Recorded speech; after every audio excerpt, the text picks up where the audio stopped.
Hola, ¿qué tal? Muy buenas noches. Ya estamos en Entre Líneas, el programa de análisis y debate de ideas sobre los principales acontecimientos noticiosos de la agenda nacional e internacional.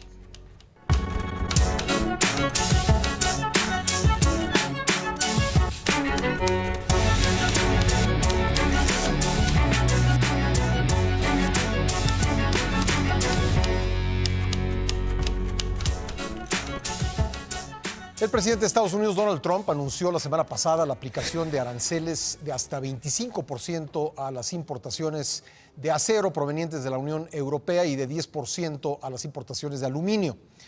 La reacción de los países afectados pues no se hizo esperar. México respondió con la aplicación de aranceles al acero, a la carne de cerdo, a las manzanas, quesos, entre otros productos. Además, interpuso una denuncia contra Estados Unidos en la Organización Mundial de Comercio.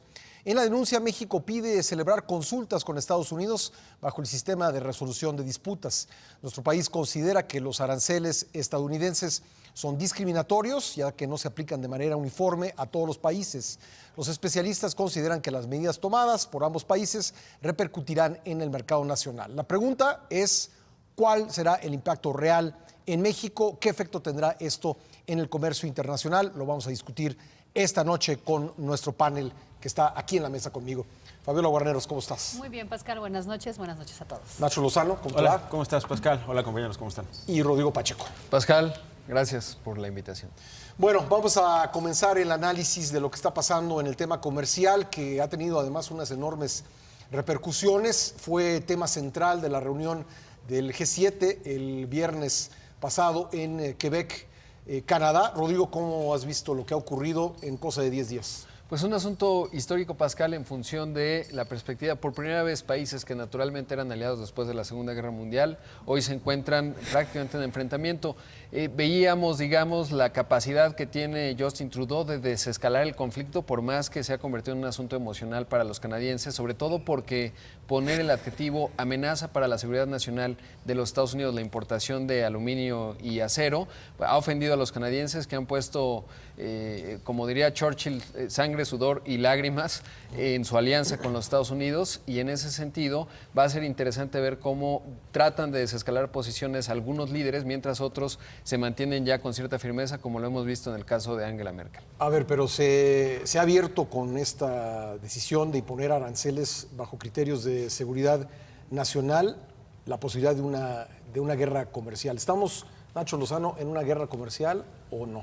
En una guerra, pues sí, básicamente sí, por la reacción del gobierno mexicano, por la reacción de la Unión Europea y por la respuesta de Canadá. Decías tú el G7, ahorita estamos en G6 porque el gobierno de Estados Unidos no ha hecho presencia, están a punto de definir si lo suscribe o no el gobierno de Donald Trump, y eso pone en crisis pues no solamente ese grupo, los otros grupos que involucran al Pacífico, los grupos que involucran a Europa, y a mí lo que me llama la atención es el éxito al interior de la decisión del gobierno de Donald Trump. Es decir, él en buena medida obtiene votos para volverse presidente en el norte, que es una zona que se dedica precisamente al procesamiento de acero, y les beneficia en términos, dice él, de generar empleos. Durante décadas nosotros hemos estado en esta cantaleta que siempre dice Donald Trump, en un acuerdo que no nos beneficia, en un acuerdo que solo beneficia a México, que beneficia a algunos países de Europa, que beneficia a Canadá, y no beneficiamos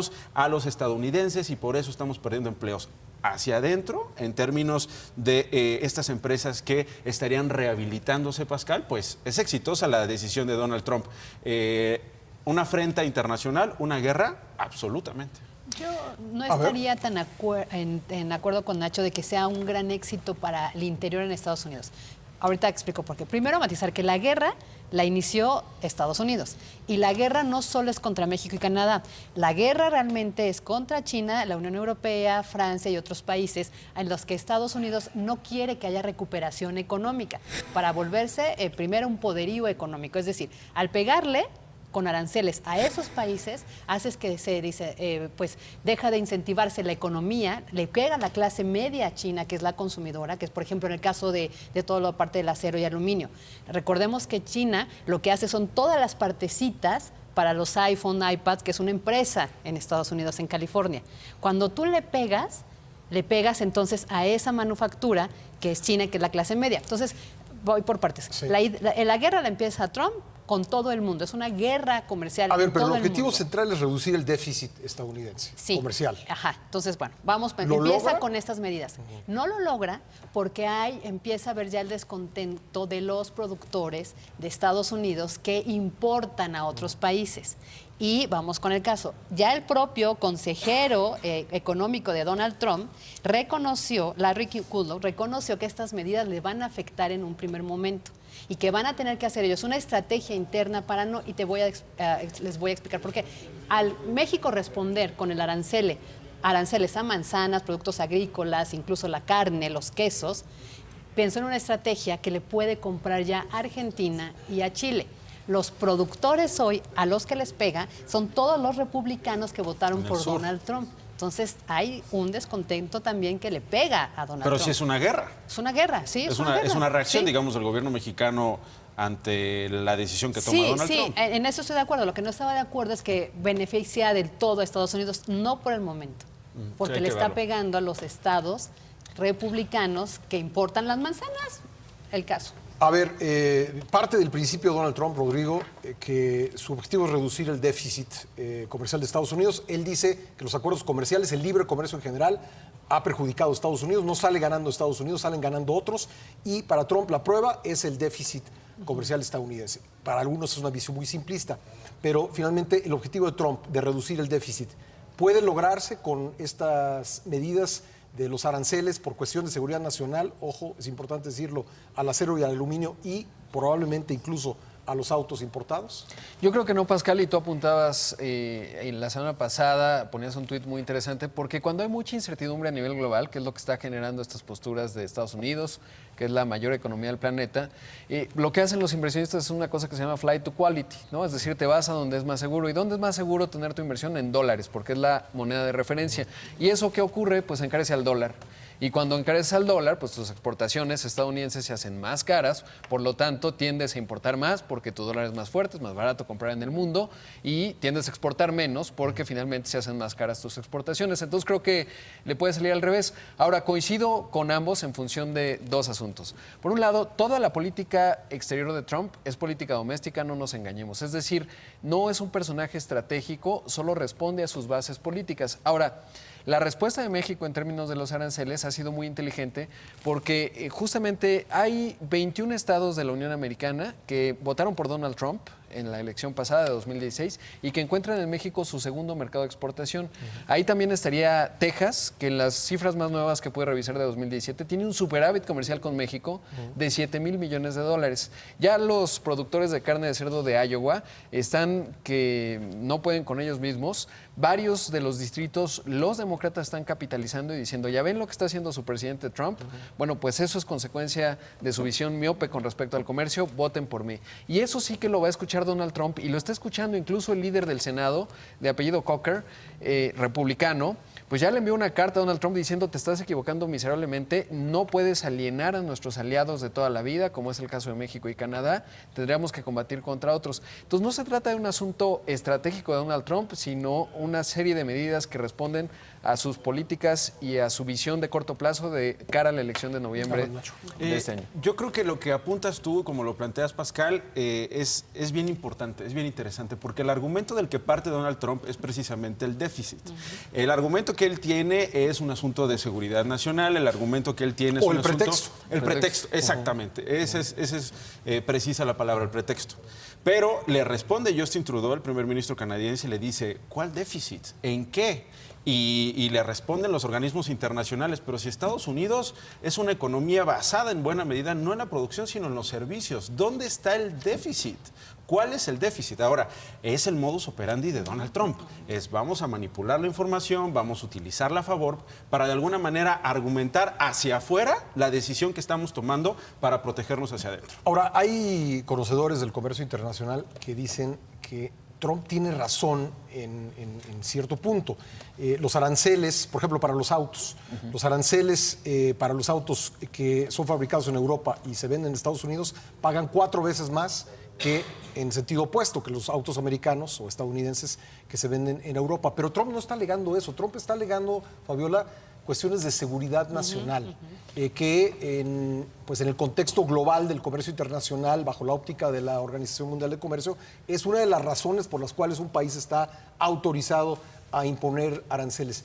¿Te parece que se quedarán sólidamente ante la OMC los argumentos de seguridad nacional esgrimidos por el gobierno de Estados Unidos? No, yo creo que no, porque un elemento de seguridad nacional tienes que, algo que amenaza tu seguridad nacional la tienes que probar, ver, dar las consecuencias, si tuvo un efecto no solo económico, sino social en el país que está presentando la demanda. Y aquí estamos viendo que no, y yo coincido en la parte de Rodrigo de que Donald Trump tampoco es tan estratégico, y coincido con Nacho en la parte de que él piensa solo en su visión miope de mis negocios, y considero que está manejando la economía y estos argumentos a como él manejaba sus negocios, amedrentando, golpeando, pegando, sin ver la repercusión nacional. Aquí yo me pregunto, ¿cuál es la afectación de seguridad nacional? El que haya un arancel o haya una entrada de mercancías a Estados Unidos que le provoque un déficit. ¿Cuál es el Bueno, dice argumento? Trudeau incluso que hay acero estadounidense en los aviones de combate de Canadá. Exacto, exacto, ¿no? ¿Cuál sería el argumento? Sí. O más bien, ¿a qué punto, perdón, Rodrigo, Sí. a qué punto va a llegar? Porque si bien dices, no le importa mucho el asunto internacional, sí lo nacional, ¿qué repercusión va a tener esa decisión? Si, por un lado, es ponernos el pie en el cuello, ¿es por cuánto tiempo? ¿Es para obtener resultados en términos de corto plazo? ¿Para qué? ¿Son políticos? ¿Son comerciales? ¿Son para quedar bien con los productores? ¿Es para generar empleos? ¿Cómo vamos a medir la decisión de Donald Trump? Yo creo que no hay que perder de vista que se trata de un subterfugio principalmente legal. Es decir, no es que en el fondo de la discusión de Donald Trump, y así lo dijo Wilbur Ross, el secretario de Comercio, le decía a Justin Trudeau, no te ofendas, no es personal. Se trata simplemente de una estrategia legal que le permite Porque ante es la una OMC, excepción, ¿no? exactamente, Sí. decir que es un tema de No es seguridad personal, nacional. es nacional, hermano. Pero finalmente... Incluso hay otros, ¿no? Hay un país afectado por una terrible sequía o por un desastre natural, también tiene en el contexto de la OMC el derecho de poner aranceles para buscar algún balance, ¿no? Es decir, está pervirtiendo la regla de la OMC con el objetivo de presionar negociaciones, el Telecan, la negociación que tiene con China y la negociación que está replanteando con Europa. Y Donald Trump lo tiene clarísimo en ese sentido. Ahora, el diagnóstico que tiene Donald Trump, es decir, tiene la medicina equivocada para el diagnóstico equivocado. Porque como decía Nacho Lozano, si uno revisa hoy cuáles son las principales empresas del mundo, las más grandes, pues ahí está Apple, tiene una evaluación que es más o menos casi el 85% del PIB mexicano, tienes un Facebook, un Amazon, es decir, empresas realmente muy grandes que son de servicio cero de manufacturas. Pero claro, las audiencias a las que está apelando Donald Trump, este cinturón oxidado del acero, estamos hablando de Michigan, estamos hablando de Ohio, de Pensilvania, pues están respondiendo a estas medidas de Trump. Porque esa fue la estrategia que lo llevó a ganar la Casa Blanca. Él gana la Casa Blanca por cerca de 80,000 votos. Sí. Pierde el voto general, el voto popular contra Hillary Clinton, pero por el sistema de colegio electoral, los votos que realmente le dieron la presidencia a Trump en los estados clave, donde se llevó los votos electorales, pues fueron 80,000 votos. Entonces él apela, por lo menos es mi interpretación, ante las elecciones intermedias, seguir la misma estrategia, solidificar su base y volver a ganar de la misma manera. Pero la elección legislativa es un juego completamente distinto. Él quiere preservar para el Partido Republicano la mayoría en ambas cámaras.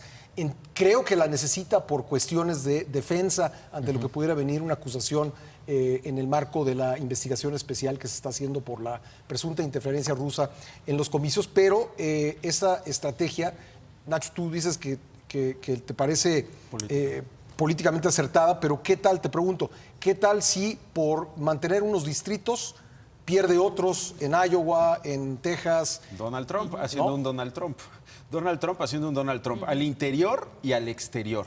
Es decir, al interior, pues sí, en términos de compromisos, incluso con estos sectores durante la campaña, estaría tomando una decisión exitosa para quedar bien y para generar empleos. Insisto, habrá que revisarlo al corto plazo si esos son los resultados. En el sur está, en términos negativos, afectando esa estrategia, Pascal, porque en el sur también ganó Donald Trump. El sur es republicano. El sur lo lleva a la Casa Blanca y le está pegando a los productores. La diferencia entre el cinturón del óxido y el sur es que el sur era tradicionalmente republicano y en muchos distritos del cinturón del óxido es impresionante. Se vuelven. Distritos, pueblos que votaron 90% por Obama, Votaron Y se 90% por Trump, ¿no? Sí, sí. Y creo que aquí el riesgo es que por mantener esos distritos pierda algunos que tradicionalmente habían votado por los republicanos, viéndose afectado por pues las importaciones que ya no van a poder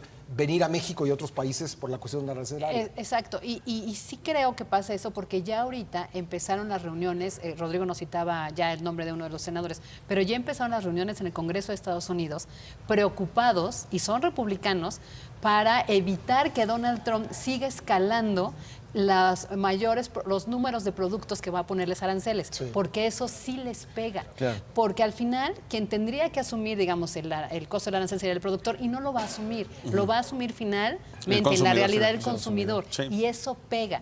Y sí es importante, de verdad, insisto en meter a México porque creo que una de las cosas que se han hecho bien, hay que decir lo que hemos hablado en este programa de todas las que se han hecho mal, pero una que se ha hecho bien es este golpe. Realmente, Rodrigo quizás lo sabrá mejor, hubo un mapeo de los productos que México le compra y en dónde podía pegarle por temporadas. Las manzanas, de verdad que es un tema que dirían las manzanas. No. O sea, las manzanas es lo que más Las compramos, uvas lo que más se cosechan al vende. final del verano. Las uvas. El whisky en Tennessee. Me decían ayer, Rodrigo, que lo que estábamos perdiendo por el arancel en el acero y aluminio, con el arancel que mete México en estos productos, casi salimos compensa. tablas. Sí. Con solo No, las eso. manzanas, los quesos y eso. Y ojo, Y el whisky. podemos poner algo con las berries, ¿eh? Todavía tenemos un as bajo la manga, que son las berries que nosotros les vendemos. Bueno, Sí.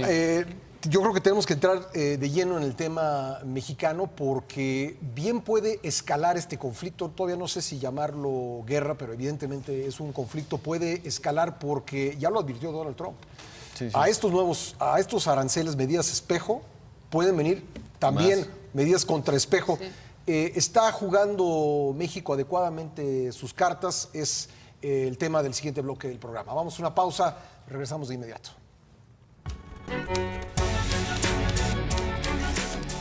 Ya estamos de vuelta en Entre Líneas. Lanzábamos la pregunta en el bloque anterior de si México ha jugado bien sus cartas. Evidentemente México ha seguido una estrategia similar, incluso ha ido por delante de la estrategia canadiense y europea de impulsar medidas espejo para hacer frente a los aranceles anunciados hace cosa de 10 días por Estados Unidos, pero puede no detenerse ahí la historia, puede haber consecuencias, Estados Unidos puede imponer nuevos aranceles o bien tomar otro tipo de medidas de castigo en contra de México. ¿Ha jugado bien sus cartas México, Rodrigo?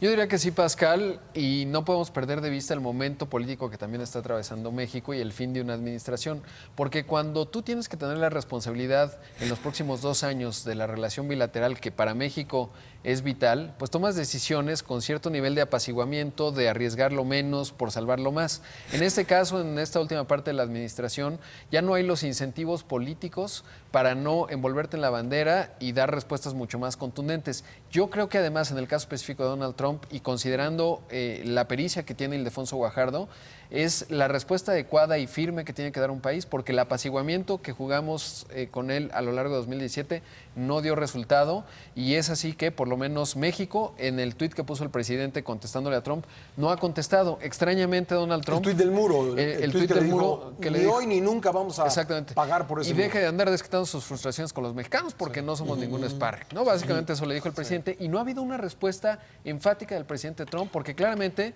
tiene muchos frentes abiertos, los ha ido administrando, y me parece que ante Donald Trump lo que hay que hacer es más que se lo guardó, estratégico, o se lo está guardando, ¿no?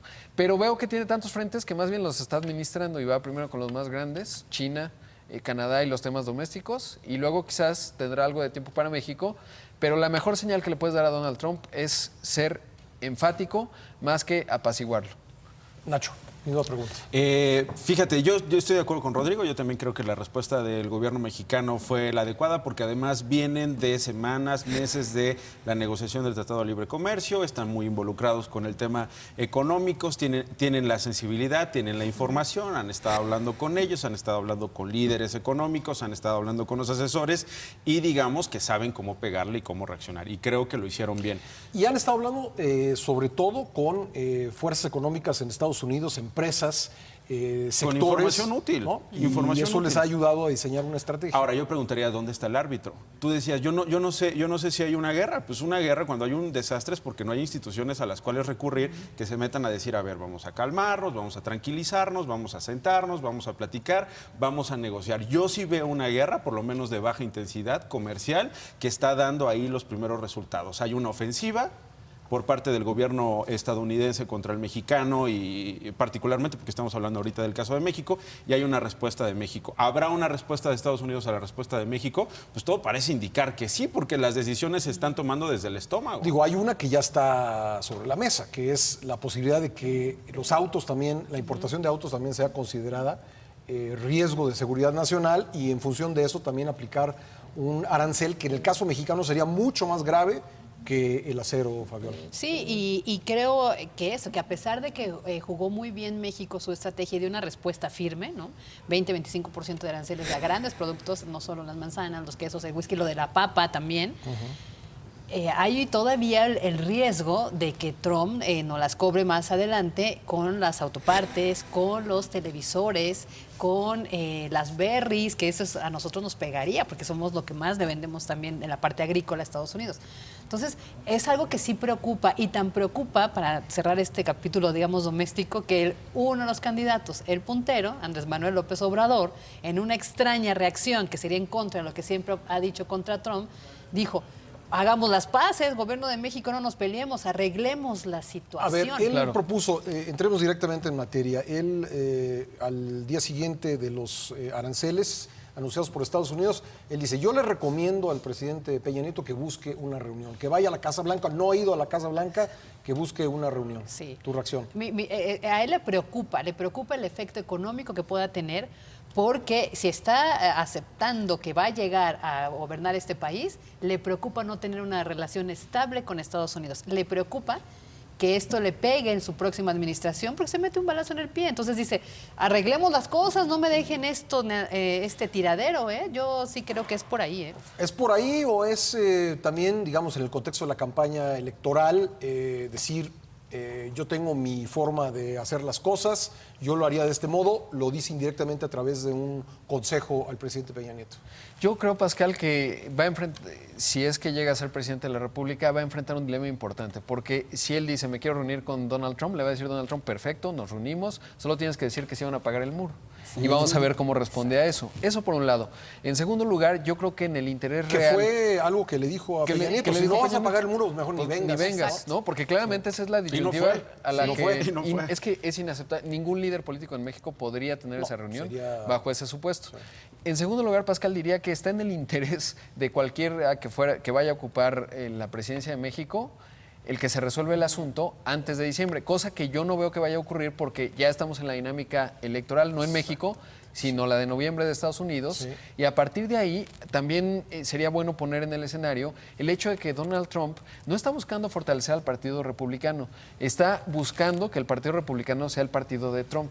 ¿Por qué? Porque eso explica por qué hay una alienación total de muchos republicanos, incluso el propio Paul Ryan, que no se presenta a la reelección, el líder de los republicanos en la Cámara de Representantes, que incluso ha tenido planteamientos en donde dice, usted no se puede perdonar a sí mismo. Es decir, está haciendo un contrapeso incluso más poderoso que el de los demócratas con respecto a Trump. Si Trump le sale bien la elección, va a tener un partido no republicano, un partido de Donald Trump. Y eso tendrá consecuencias inmediatas para México porque tendrá mucho más capacidad de ser asertivo en sus políticas de comercio exterior, particularmente en el teléfono. Y además siempre ha habido, históricamente, y esto probablemente es algo que en México no se piensa que es así, porque probablemente si hiciéramos una encuesta habría mayor simpatía por los demócratas que por los republicanos, pero a México le ha ido mejor con los republicanos que con los demócratas. Con Bush, claro, sí, por supuesto. Mira, coincido básicamente. Ahora,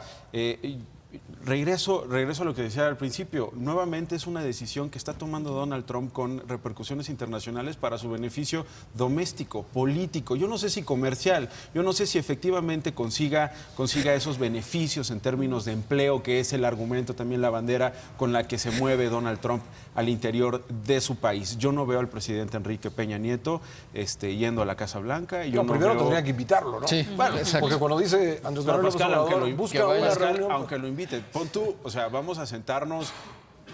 El presidente Enrique Peña Nieto ya en buena medida pues está cerrando su administración, es decir, Sí, yo también, ya sí. me voy, muchas gracias, los que vengan, ojalá y tengan suerte, ahí nos vemos, que les vaya bien, ¿no? Yo sí creo que hay una preocupación legítima de Andrés Manuel López Obrador con el tema. Sí, sí. Imagínate que esto se prolongue como reacciona Trump, ¿no? Que no define cuánto ya nos echamos con lo del Tratado de Libre Comercio y no llegamos a ningún Claro. acuerdo. Ya no lo vamos a lograr. Creo que a Andrés Manuel le convenía que se arreglara el Tratado de Libre Comercio Sí. antes de que él llegara. Ahora- para que incluso no tuviera... Él dijo que no quería TLC, que quería renegociarlo. Pero no y le que a su quisieron favor. hacer la chamba. Entonces no le quisieron hacer la chamba, le va a tocar hacerla a él. Y dos, ¿te imaginas si vamos arancel por arancel, arancel por arancel, México, cuando le toque a él llegar, qué va a hacer? Ahora, pero hay otra forma de ver esto. Digamos que Trump es un personaje que amalgama a los políticos en México, de todos los partidos, prácticamente toda la sociedad mexicana. Es alguien contra quien está, por lo menos todos los candidatos presidenciales, todos los partidos, y yo creo que buena parte de la sociedad mexicana. Pero Trump y Donald Trump comparten visiones proteccionistas de la economía. Ajá. O sea, en ese sentido, también puede haber un apuntalamiento de lo que está proponiendo en campaña Andrés Manuel López Obrador. Es decir, habla de la autosuficiencia alimentaria y de alguna manera Trump también habla de autosuficiencias, ¿no? ¿Qué te parece? Sí, es un escenario, digamos que en términos de oposición cómoda desde donde siempre ha estado Andrés Manuel López Obrador, suena muy bien, vamos a nuestra economía hacia adentro. Cuando llegue y vea que no es la realidad, porque al hacer esto pones en riesgo miles de familias y la inversión y la producción de un campo mexicano que necesita ir a vender al mundo, no va a ser lo mismo. A ver, pero entonces, ¿por qué la insistencia que ahí sí no ha habido doble discurso? Creo que en muchas cosas López Obrador ha tenido un doble discurso, pero en cuanto a la autosuficiencia alimentaria, yo no he visto un doble discurso. Parece que cree firmemente en ella y que sí es un plan que quiere llevar adelante. Te lo pregunto pregunto por lo siguiente. Si él tuviese dudas de que esa visión económica genera problemas, no sé si estaría planteando la autosuficiencia alimentaria, ¿o qué les parece?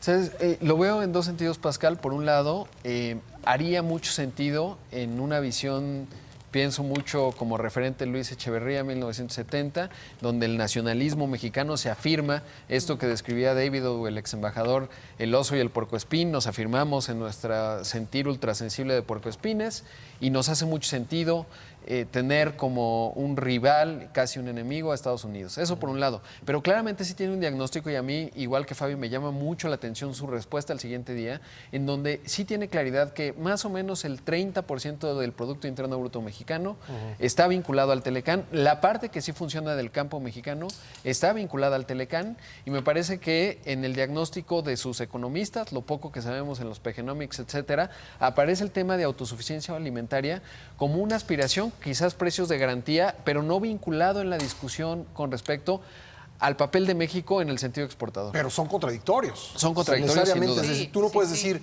yo voy a producir todo y decir, y además voy a exportar, Voy a porque los exportar, demás sí. países pueden decir exactamente lo mismo, ¿no? Pero es exitoso. Es decir, Ah, no, al políticamente interior, sí, políticamente qué sí. maravilla, yo lo escucho. Políticamente sí. Autosuficiencia, los precios de garantía, Es que al fin lo estábamos esperando. Y finalmente creo que en buena medida es parte, yo lo planteaba al principio, de hablar hacia adentro, de alegrar al público, en el caso de Estados Unidos, Donald Trump, de emocionarlos, es un líder que mira hacia nosotros, vamos a cerrarnos, vean lo que está pasando en Europa, podemos intentarlo y de alguna manera es una réplica en México, de alguna manera es la propuesta para liderar, digamos, por lo menos entre el público.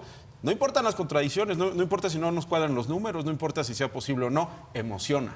Ahora, podría ser un espejo, Pascal. O sea, finalmente lo que dices es, podría ser un espejo. Es decir, Andrés Manuel puede actuar exactamente igual que lo está haciendo Donald Trump, ¿no? Es decir, cerrarse, aunque esto genere toda esta afectación. Nada más que estamos en un nivel económico totalmente en desventaja. Es decir, si Andrés Manuel empieza con ese doble discurso y no ve la implicación y se aferra, como lo está haciendo Donald Trump, porque es políticamente rentable, Yo creo que Andrés Manuel está viendo algo y las elecciones regionales en Ontario creo que podrían reafirmar este punto de vista. Se está generando un cambio de paradigma que, si me preguntan a mí, es para mal, pero finalmente hay que reconocer que sí está avanzando en el mundo la visión anti-globalización, local. la visión de virarse a sí mismo y de retrotraerse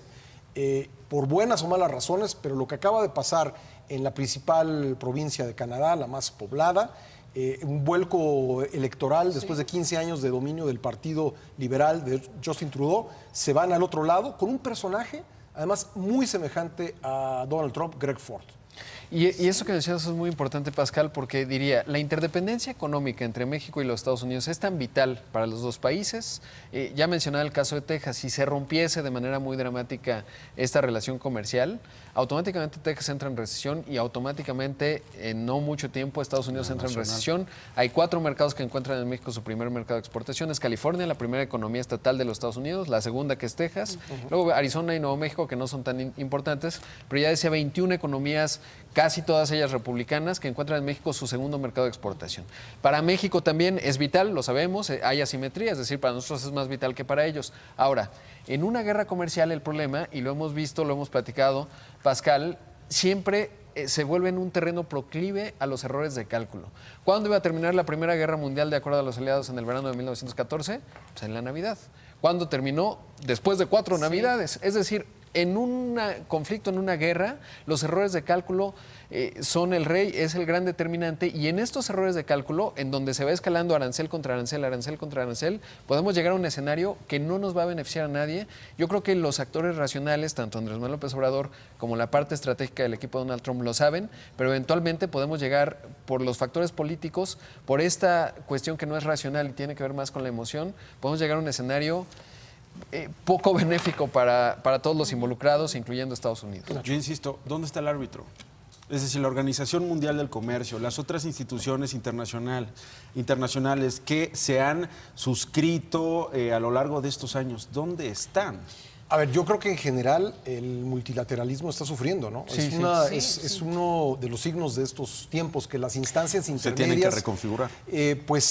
Por lo menos las que existen están en un franco deterioro, ¿no? Estamos viendo un fortalecimiento del individuo, estamos viendo un fortalecimiento de las posiciones ventajistas individualistas. Exacto, y estamos viendo un deterioro en general de estas posiciones de arbitraje o intermedios. Es que diría que estamos ahora sí en la real política a fondo. ¿Por qué? Porque cuando tú dices dónde está el árbitro en un partido de fútbol, es porque hay un consenso entre los dos equipos, que hay un tipo árbitro que te puede expulsar. En la comunidad internacional, la OMC depende de la buena voluntad de que los dos equipos estén de acuerdo en que hay un árbitro. Cuando uno de los dos equipos decide que puedes golpear al árbitro, como es lo que está haciendo Estados Unidos con la OMC, ya no hay árbitro, porque nunca lo hubo. Se trataba de un consenso. Cuando una de las partes no está dentro del consenso, que es lo que estamos viendo de Estados Unidos, y cada vez hay más incentivos para que otros países no lo estén, pues el árbitro es de chocolate, es decir, solo respondía a la buena idea. ¿Por qué? Porque la OMC, ni la ONU, ni ningún organismo multilateral internacional puede sancionar a nadie. No tiene fuerza, ni siquiera las Naciones Unidas con sus cascos azules necesita el mandato del Consejo de Seguridad. En el caso de este tema, México y Francia ya recurrieron a la OMC y no va a pasar nada cuando Donald Trump ha dicho que cuando quiera él se sale de la OMC incluso. Entonces, esa es una. Y la otra, es una crisis, como tú dices, hay un cambio a nivel internacional, que lo hemos estado también comentando, y que yo es el que observo que puede pasar aquí. Este cambio, donde esta crisis de las instituciones, ya no importa sean mundiales, de la ONU, de los grupos de Lima, los grupos de Río, los grupos de todo, hay una crisis por esta omisión, nunca actuaron de manera, porque los países siempre fueron timoratos. Y estamos viendo, retomo lo que dices, ¿no? De estas decisiones de únicas personas, de mesianismos, de líderes unitarios. Venezuela. nos tienen amenazándonos con ahora que el petate del muerto, que iban a sancionar a Venezuela, solo no reconocieron la elección de Maduro en el micrófono, en la prensa. Cuando se están reuniendo en la OEA, lo siguen discutiendo. No pasa nada. Es un mundo en donde ya no pasa nada. Y creo que nos lleva a otra No hay discusión una de fondo. consecuencia a lo que está haciendo Maduro, a los aranceles de Trump. Sí. No hay consecuencia. Tenemos que hacer una nueva pausa y regresamos con esta discusión. Esto es Entre Líneas, no se vaya. Ya estamos de vuelta en Entre Líneas, Rodrigo. Pascal, pues sí estamos enfrentando un mundo mucho más pragmático, decíamos ahora en el corte, un mundo que quizás en el modelo económico del efecto cascada o que se conoce como trickle down, que en el año 2000 pues todo el mundo pensaba que el liberalismo económico nos iba a llevar a que se genere mucha riqueza y esa se iba a desdoblar al resto de la sociedad, pero quizás los procesos de automatización y tecnológicos han generado ciertas bolsas en donde se ha concentrado la riqueza y han quedado desvinculados amplios sectores de la clase media que hoy en Europa, en países como Brasil, en países como México, en Estados Unidos, en Canadá, no tienen necesariamente claridad con respecto a los beneficios económicos de la interdependencia. Sería la más afectada, ¿no? Porque también es cierto, por efecto o no de la globalización, el número de personas que subsisten con menos de $1 al día se ha reducido. Se ha reducido bastante. Es decir, la pobreza extrema en estos 15, 20 años de economía globalizada sí se ha reducido, pero en la clase media es otra historia, ¿no? La clase media ahora se enfrenta con la crisis del sistema de pensiones, con el hecho de que no es suficiente tener una carrera universitaria para tener un nivel aceptable de vida.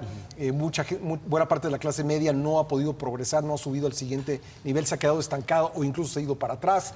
Muchos hijos de la clase media han tenido que quedarse a vivir con sus papás y eso ha afectado el nivel de vida de sus papás. Creo que ahí está buena parte de este malestar que estamos viendo en muchos países. ¿No? Y nada más agregaría, Fabi, brevemente, y dan por sentado que el acceso que tienes a amplios productos mucho más baratos gracias a la globalización, lo dan por sentado porque es muy difícil mantener la memoria de lo que implicaría pagar 3 veces más por un chocolate, un teléfono, etcétera. Algunos menos una variedad mucho menor. Hay que preguntarle a un argentino cuánto le cuesta un teléfono inteligente y ahí tendríamos una respuesta, digamos, del otro lado de la moneda, ¿no? Un mundo más cerrado. Y lo va a pagar.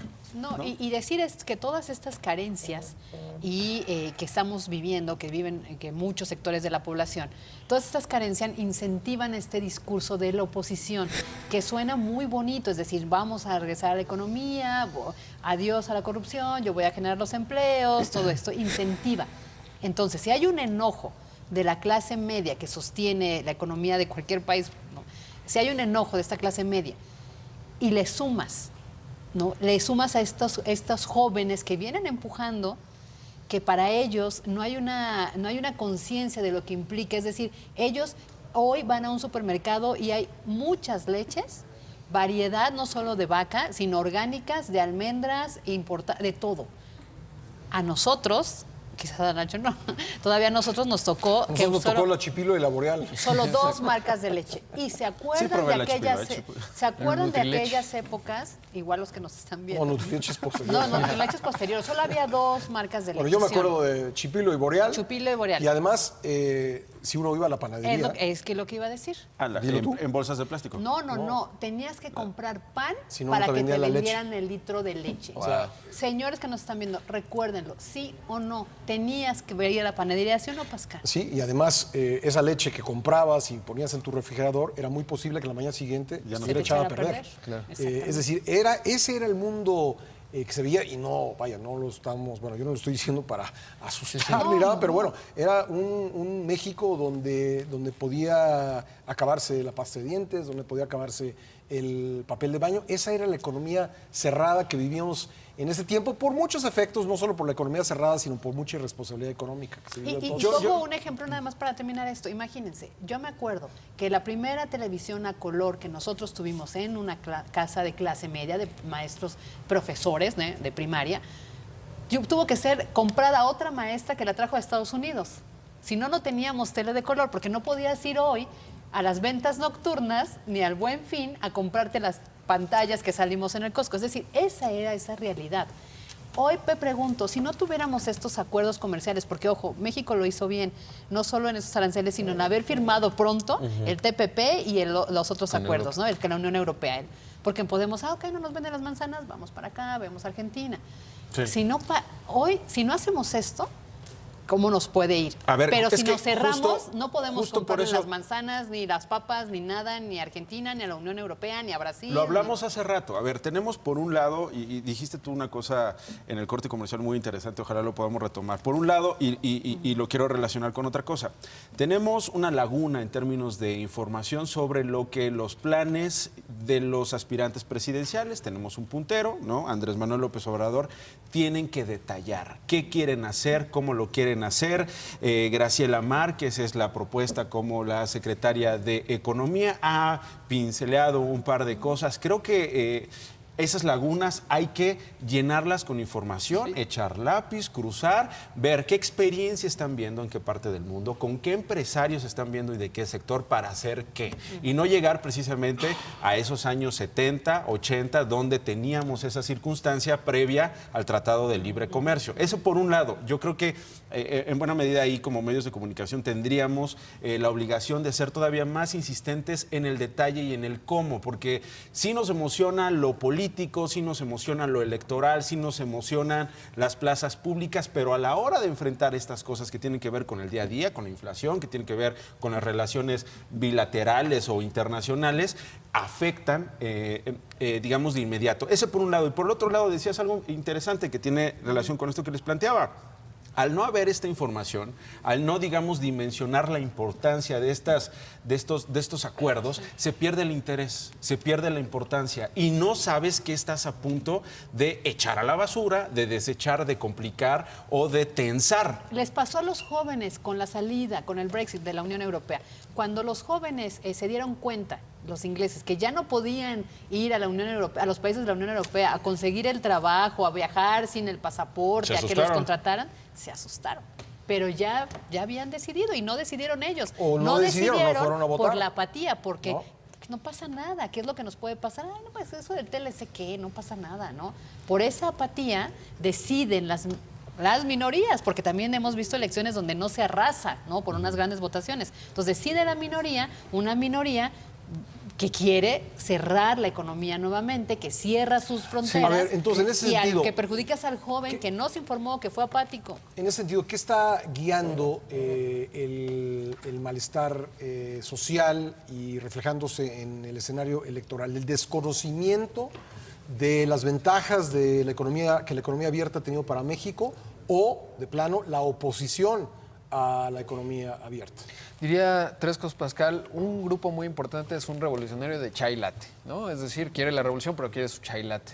No es posible, ¿no? O tienes revolución o tienes chai latte. Muchos piensan que se puede, no se puede. Entonces es un grupo muy importante que no sabe, y del que estamos hablando, de las consecuencias reales de lo que implica tener una economía cerrada. Al mismo tiempo se conjunta con una desconexión, en mi opinión, de las clases políticas a nivel global, de las necesidades de las clases medias. Es decir, se ha generado un estamento que está representada la sociedad ahí, pero que es independiente. Es decir, como no hay contrapesos, si tú tienes a alguien que le preguntan cuánto quieres que te paguen, pues no hay límite. Los legislativos en todo el mundo se asignan prácticamente sus pagos y eso va generando esta desconexión con las clases medias, que también es un componente importante que se conjunta, digamos, con el tema económico. Pero sobre todo es que hay una visión obtusa, que esa es la que ha predominado con Donald Trump y en algunos otros liderazgos en menor medida, en donde no se dan cuenta que el asunto del libre comercio no tiene que ver tanto con la generación de empleos locales, sino con el consumidor. Y vuelvo a lo mismo, o que tienes chai latte o tienes revolución, pero no puedes tener los dos. Y eso es, digamos, esta contradicción que no se ha hecho tan aparente. Y por otro lado, y ya con eso concluyo ese pedacito, la interdependencia económica que se dio en Europa fue por la gran lección de la Segunda Guerra Mundial. Tú no matas a tu cliente, tú no te peleas con tu cliente potencial, con quien te da de comer. Por eso sirve la interdependencia económica, disminuyen los conflictos. Claro, como el orden internacional ya no ha generado conflictos de gran escala, pues hoy parece un poco extraño tener interdependencia económica. Ahora, cuando alguien tiene la sartén por el mango, como Estados Unidos por el tamaño de su economía, es decir, Estados Unidos puede decidir, como ya lo está decidiendo, no sé si estratégicamente, pero por lo menos como está actuando, o esas son las consecuencias de la imposición de aranceles, Estados Unidos está decidiendo acabar con el actual paradigma del libre comercio, de la economía globalizada. Esa puede ser una consecuencia final de todo ello.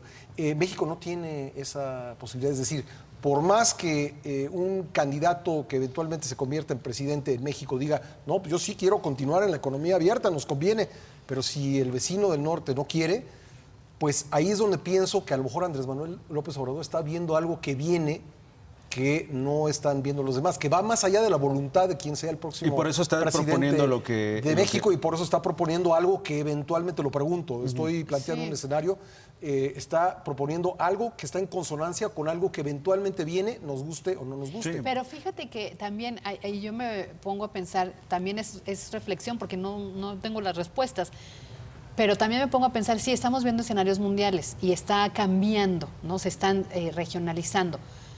Pero cuando China, un país que por muchos años estuvo cerrada y de repente decide abrirse y promover el libre mercado, dices, ellos ya vivieron esa experiencia y no les funcionó.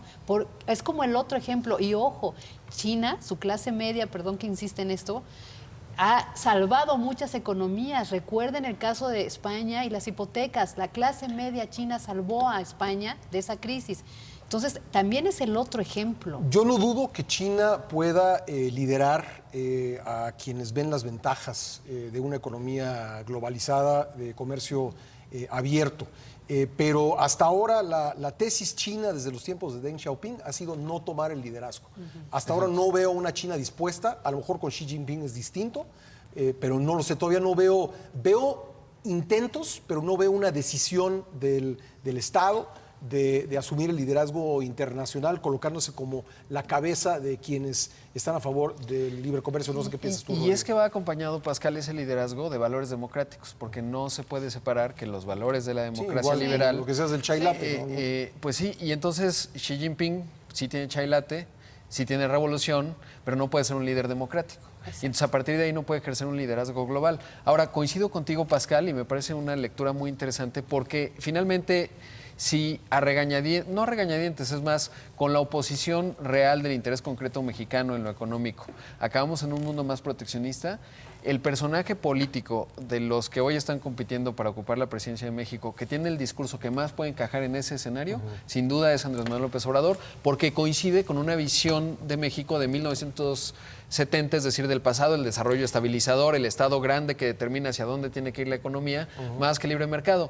En un escenario en donde Estados Unidos nos da la espalda, sin duda ese es uno de los discursos más exitosos. Solo hay que entender una cosa. Estaremos hablando de un México mucho más pequeño y un México en crisis en lo económico, porque concretamente tendríamos que prescindir del 30% del PIB y no estoy pensando en el turismo. Pero también hay liderazgos para la crisis, ¿no? Sí. Y yo creo que este sería, para una crisis provocada por el proteccionismo, creo que este es un liderazgo que puede, por lo menos, mantener la cohesión de la nación mexicana en una circunstancia así, en la que no haya mucho que ofrecer económicamente, claro, pero que pueda mantener ideológicamente la cohesión. Decías tú hace unos instantes, Pascal, no quiero asustarlos y yo tampoco quiero asustarlos, pero si efectivamente vamos a transitar a eso y bajamos ese esquema que estamos utilizando para analizar el escenario internacional en términos comerciales y lo aplicamos al local, pues tenemos el mismo problema, incluso peor, porque no sé si las instituciones estén a la altura, porque yo no sé si la clase empresarial junto con la clase gobernante esté a la altura. Nos estamos peleando por un aeropuerto, es importante. Yo no sé si estemos agarrando el toro por los cuernos hacia adentro. Y luego el asunto de las decisiones democráticas, que como bien dices, van de la mano de las decisiones económicas, en la que México definitivamente no es líder ni en la región, ni en el mundo, mucho menos en su territorio. Pero pensar en esto, sí, ya me dejaste reflexionando. Sí es cierto, en una época de crisis donde Donald Trump se aferre, pues Andrés Manuel sí trae más preparado ese escenario. Es decir, ya ha estudiado muchísimos años cómo sería con una economía proteccionista. Ahora, tendría que, como dice Nacho, ponerle números y hacer cuentas y explicarnos cómo, porque qué vamos a hacer con los otros acuerdos de comercio con la otra parte del mundo. ¿Y cómo le vamos a hacer? Sí, pero la Porque- cosa es que el y 80% hacia de adentro, nuestro exacto. comercio Está con Estados, está con Estados Unidos. Hay algo muy Sí. interesante que es la ficción europea y sudamericana. Hace poco estuve en La Laguna, ahí en Torreón, y entonces los lecheros me decían, pues sí, pues ahí dicen que vamos a importar la soya de Argentina. Y me decían, imposible. Descargamos más o menos cientos de vagones de trenes de soya que vienen de Estados Unidos. No hay manera que la podamos traer de Brasil porque logísticamente el costo sube mucho y simplemente la cadena no está vinculada. Esto famoso que se oye cadenas productivas se refiere a esto. Ya engranajes de la economía Norteamérica que aunque pudiésemos importar a un precio relativamente asequible de Argentina o de Brasil, no se logra desde el punto de vista de la operación No, y logística. A ver, por Coincido. ejemplo, perdóname, Fabi, la carne de cerdo, ¿no? Se ha dicho que los mercados sustitutos estarían en Europa. En Europa. Pero los costos. Sí, sí. O sea, no es lo mismo traer cosas de Europa que traer Que traer del de otro Europa lado o de la de frontera. Sudamérica, Es decir, es igual. aunque podamos sustituir eso y aunque no le apliquen aranceles, hay un cupo que se aprobó. El costo simplemente de transporte, Rodrigo, va a ser mayor. Va a ser mayor. No será al final más caro traer cerdo de Europa que traerlo con Con aranceles de aranceles. Estados Y Unidos. además Sí. recordar que Sí, digo, lo pregunto, no lo sé. Yo ¿O producirlo estoy aquí? con eso. Una parte sería producirlo aquí, pero no lo producimos justamente porque no hemos logrado las eficiencias. Y la otra, pues hay que pagarle al granjero francés, que no son nada baratos, lo sabemos, ¿no? En euros. En euros y tienen un estado de bienestar importante. El refrigeramiento del barco que tiene que cruzar el combustible del barco, el barco Sí. y su refrigeración. Sí. Y luego la cadena para llevarlo a la última milla, digamos, o Sí, último o sea, sí hay kilómetro. cerdo en el mundo, no De falta, que- pero no, ¿a qué precio lo puedes pero traer? estoy de acuerdo Y contigo. decir también que muchos de los productos o muchas de las cosas que hoy tenemos aquí y estos acuerdos que se hicieron bilaterales es porque nosotros, México, tenía un acuerdo con Estados Unidos y era la puerta para entrar Exactamente. a Estados Unidos. También no hay que perderlo de vista. ¿Qué será la lógica? Por ejemplo, ¿por qué tenemos un acuerdo con Israel? ¿No? Pues, ¿cuál es el...? No, pues porque muchas empresas de Israel pueden venir a México, tienen una estructura de costos mucho más Más, accesible sí. Y de porque cara a de la aquí- región Norteamérica. y de aquí Aprovechan. vende Si Estados tú le quieres ir a Unidos. pagar $15 la hora a alguien en la línea de producción, o $16 la hora, que es la queja estadounidense Claro. en la línea de producción, A ver, no te sale. una empresa japonesa que quiera invertir en México, México es menos atractivo para invertir sin Sin TLC TLC. que con TLC. Exacto. Sí. Es decir, con TLC pueden hasta soportar temas como la inseguridad, la falta de certeza jurídica, todo por la ventaja del acceso al mercado estadounidense. Sin el acceso al mercado estadounidense, México es mucho menos atractivo. Sí, y es un país mucho más pequeño como en 1970. Ahora, diría una cosa, hay un riesgo en el error de cálculo, pero claramente la racionalidad de los tres países, México, Estados Unidos y Canadá, está en mantener la interdependencia económica. Tuve la oportunidad de estar ahora en Monterrey con una empresa japonesa que se llama Mada y están haciendo una inversión en el centro técnico porque ellos no ven, es absurdo, digamos, darte ese tiro en el pie siendo Estados Unidos, siendo Canadá o siendo México, cerrando las fronteras. Entonces, creo que el riesgo está en el error de cálculo, pero no en la racionalidad, porque la racionalidad nos haría pensar que habrá una interdependencia económica entre los tres. Bien, pues llegamos de esta manera al final del programa del día de hoy. Agradecemos mucho a nuestra audiencia por sintonizarnos y muchas gracias a nuestros panelistas. Yo soy Pascal Beltrán del Río. Hasta la próxima.